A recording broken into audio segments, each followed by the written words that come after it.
বাকিটা কিন্তু দেবের সাথে, নাহলে আমি শুট করব না। আমি তো আজকে রাতে আসছি, পরে কথা বলে নেব। আজ একটু রেস্ট নি। না তোমারি ঢেউতে পালিছ স্নেহে।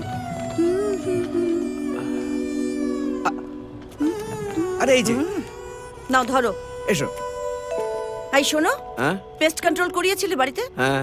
একটা আরশোলা থাকলে আমি কিন্তু বাড়ি থেকে বেরিয়ে চলে আসবো। আমার জন্য কি এনেছো? তোমার জন্য? হুম।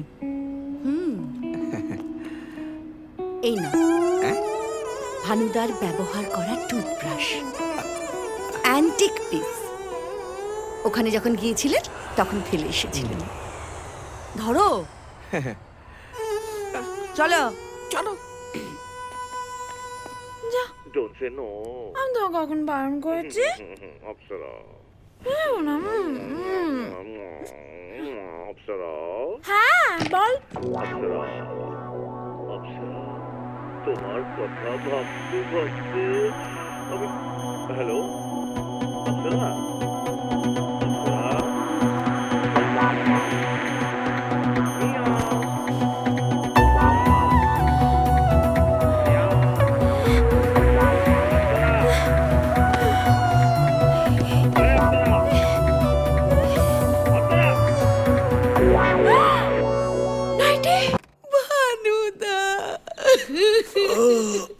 ভানুদা, আমায় তুমি ক্ষমা করে দাও।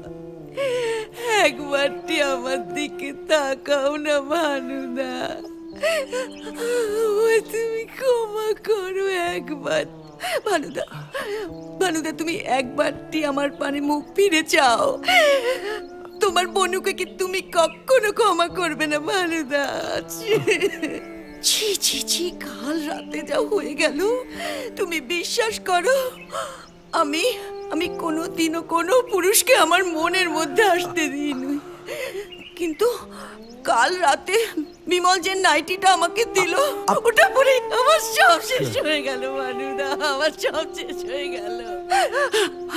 আচ্ছা আচ্ছা ভানুদা, আমি যদি বিমলকে ডিভোর্স দিই তাহলে? হ্যাঁ, একবার মুখ ফিরে যাও না ভানুদা। শোনো শোনো, আরে বাবা শোনো না। আমি তো সুটকেস কোথা থেকে দেখেছো তখন সব শাড়ি বিক্রি আর সুইমিং হয়ে গেছে। আর আমি ভাবলাম বোধহয় বিদেশ থেকে শখ করে ওগুলো কিনে এনেছো, তাই আমার কাঞ্জিভারাম 2 পিস হয়ে গেছে। ও মা গো, শোনো এই শোনো, আজ খুব মেঘ করুক টিপ টিপ সারাদিন, যেখানে জল পায় তোর চিবুক আর ইচ্ছেরা স্বাধীন, চুপি চুপি